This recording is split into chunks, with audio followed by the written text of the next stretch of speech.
काय लागला का रिझल्ट? बघू तुझं प्रगती पुस्तक.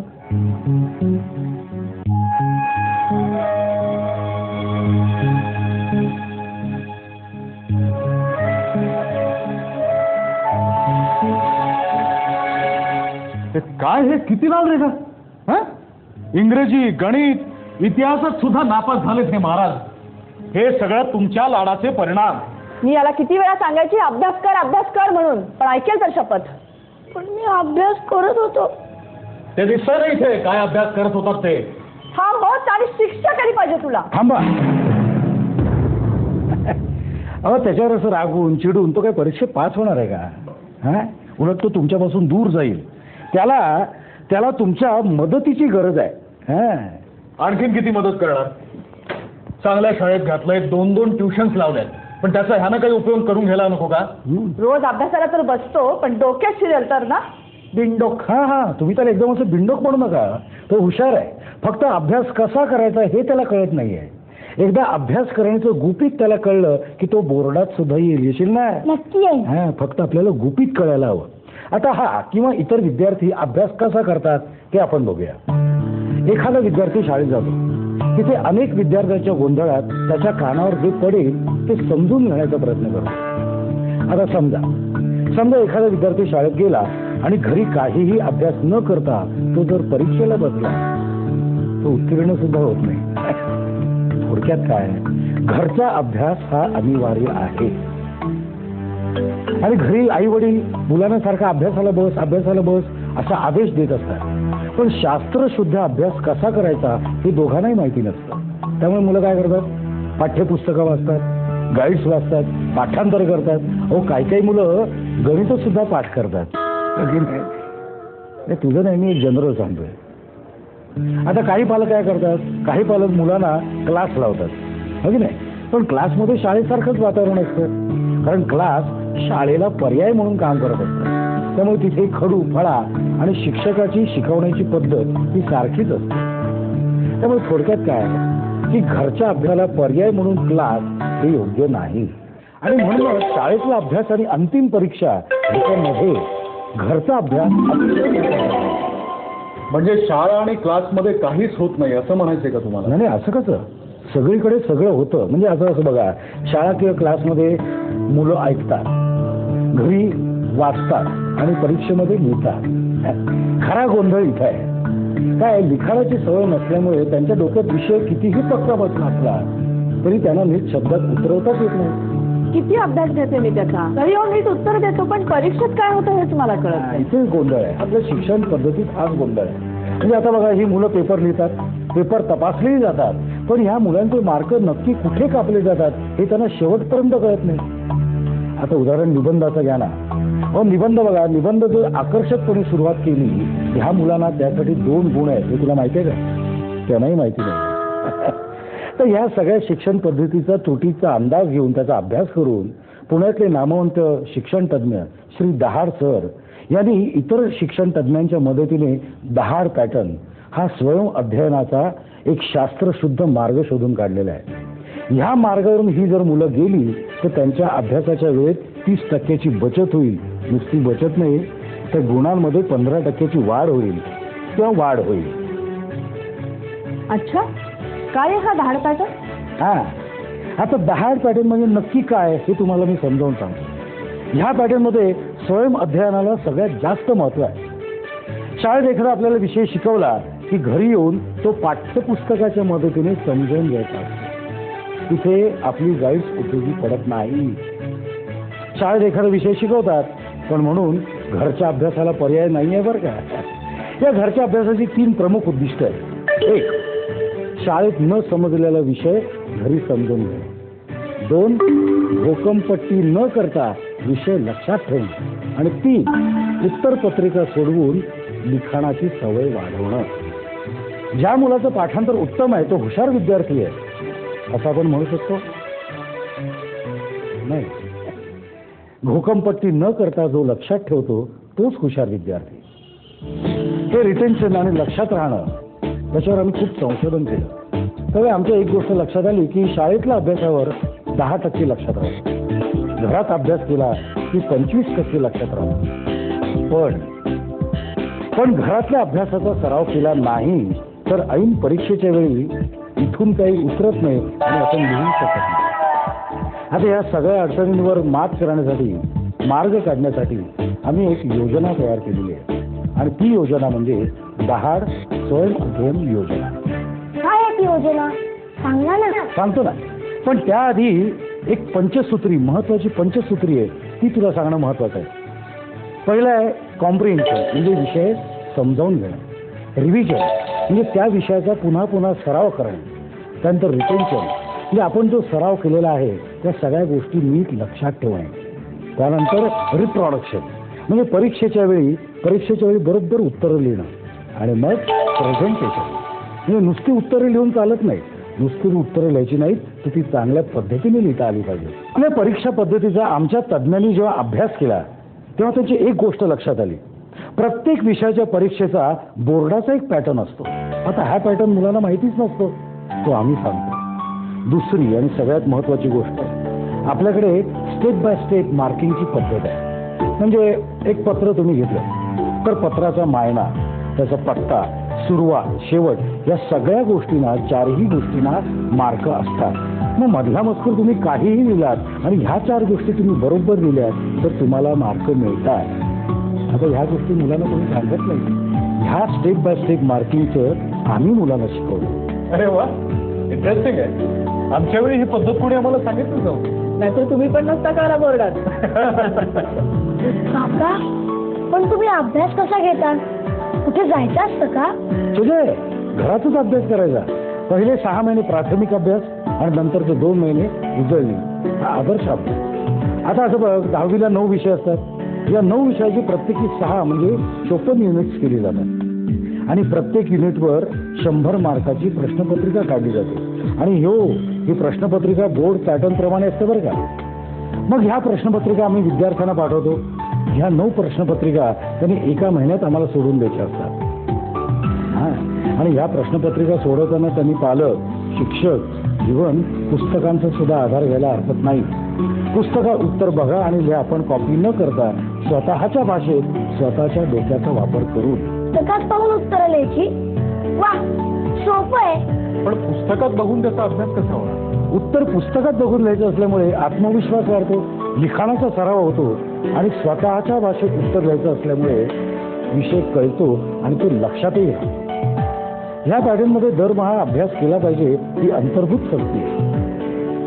दर महिन्याला पेपर सोडवले की लिहिणं आणि वाचणं या दोन्ही क्रिया होतात आणि विषय लक्षात राहतो. दहाड पॅटर्न प्रमाणे जर पेपर सोडवले तर विद्यार्थ्याची स्मरणशक्ती वाढते.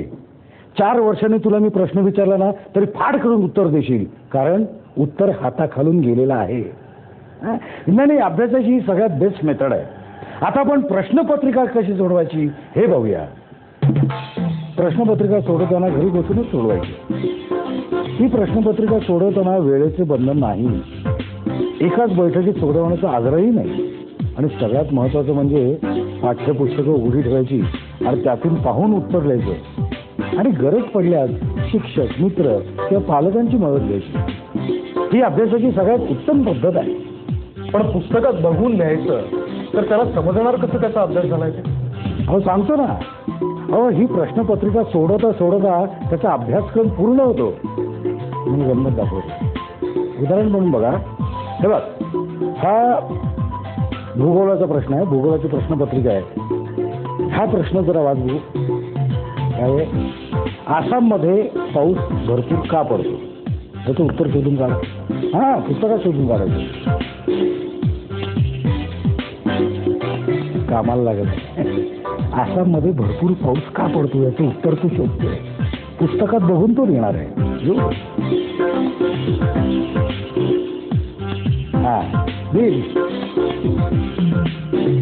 लिहितोय पण त्यासाठी त्याला पुस्तक वाचायला लागलंय, पाऊस का पडतो हे शोधण्यासाठी. अरे व्हेरी गुड. आता आपण दुसऱ्या प्रश्नाकडे जाऊया. दुसरा प्रश्न काय? टिपा लिहा. आसाममध्ये चहाचे मळे आणि बापरे 8-10 वाक्यात लिहायचे, पण ते असं पुस्तकात असेल बघ.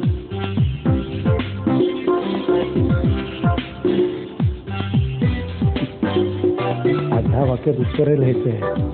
आसाममध्ये चहाचे मळे का आहेत? काय सापडते का? सापडते. ह्याच्यामुळे होतंय काय, तिला आसामचा धडा 2-4 वेळा वाचायला लागतोय.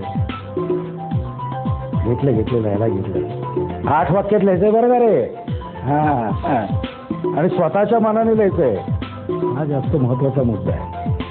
कॉपी करायची नाहीये, ती वाचायचंय, मनन करायचंय आणि स्वतःच्या डोक्याने लिहायचंय उत्तर. झालं बघू. Very good. बघितलं, आसामचा धडा झाला त्याचा. किती वेळ लागला आहे की नाही? गंमत. वा, सोपं आहे. आधी त्याने प्रश्न मनात घेतला आणि मग त्याप्रमाणे वाचन केलं. So it is called object oriented reading. मग तो प्रश्नाचं उत्तर सोडवण्यासाठी त्याने बराच वेळा पुस्तक वाचलं, पुन्हा पुस्तक वाचलं आणि बेस्ट पॉसिबल आन्सर तयार केलं. So it is called preparing best possible answer. ह्या पद्धतीने प्रश्नपत्रिका सोडवल्यामुळे अगदी बारीक सारीक प्रश्नांची उत्तर त्यांना मिळतात आणि त्यामुळे त्यांचा आत्मविश्वास वाढतो. इतरांच्या मदतीने न समजलेले समजून घेण्याची क्षमता वाढते. वेळेचे बंधन नसल्याने उत्तर चुकलं तरी तो बदलू शकतो. उत्तर येत आहे याचा आत्मविश्वास वाढतो. हळूहळू लेखन सरावातून वेगही वाढतो. एकाच बैठकीत सोडवण्याची शक्ती नसल्याने तणाव येत नाही, तर घरीच सोडवायचे असल्याने वेळ वाचतो. अशा प्रकारे प्रश्नपत्रिका सोडवल्या की त्या तपासण्यासाठी पाठवल्या जातात. त्या तपासताना विद्यार्थ्यांचे काय चुकले याचे रिमार्क्स दिले जातात. गुण का कापले आहे हे सांगितले जाते आणि त्या उत्तरपत्रिका पुन्हा त्या विद्यार्थ्यांकडे पाठवल्या जातात. पण मला एक शंका आहे. काय? जर तो पुस्तकात बघून नीट प्रश्न सोडवणार असेल तर तो चुकणारच कसा? म्हणजे तुम्ही नक्की काय रिमार्क्स देता? अगदीच गंमत आहे. अहो, पाठ्यपुस्तकात बघून जरी उत्तर लिहिली ना तरी असंख्य चुका करत असतात मुलं. त्यांच्या उत्तरपत्रिका लाल झालेल्या असतात. अच्छा, जाऊ दे, आता तुम्हाला एक उदाहरणच देतो. हे गणिताचं उदाहरण घ्या.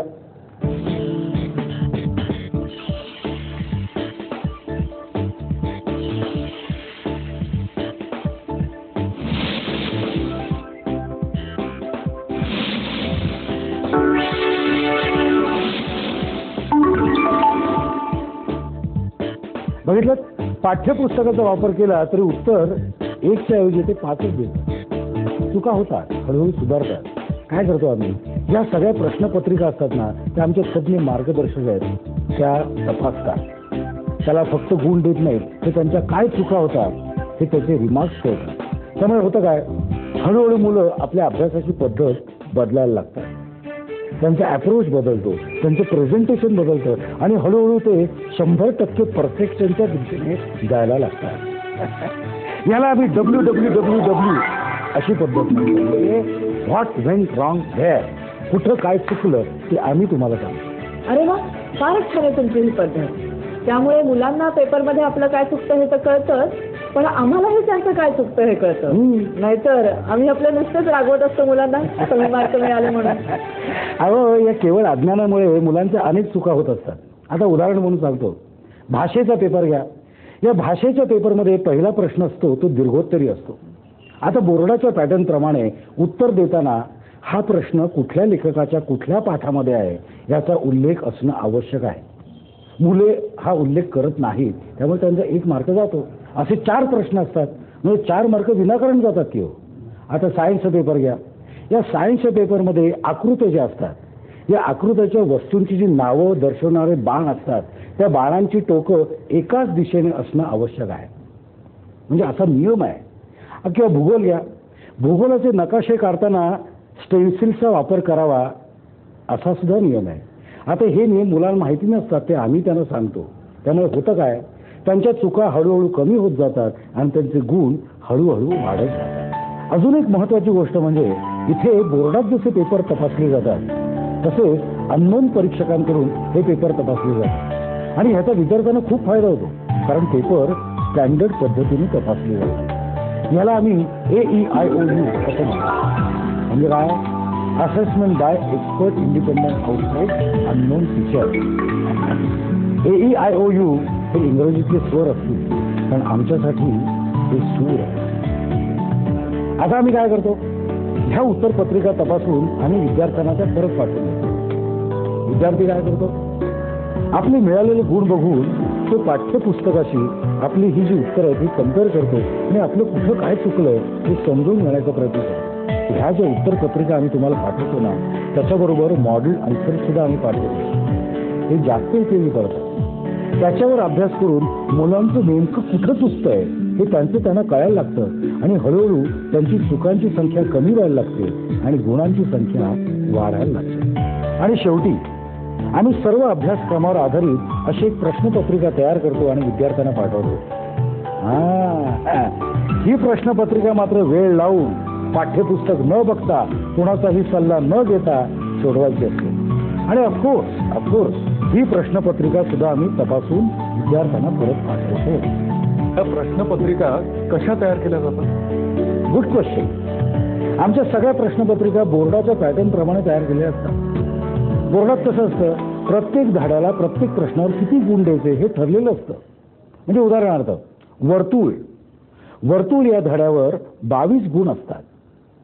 काका, माझा आसामचा धडा झाला सुद्धा. अरे व्हेरी गुड.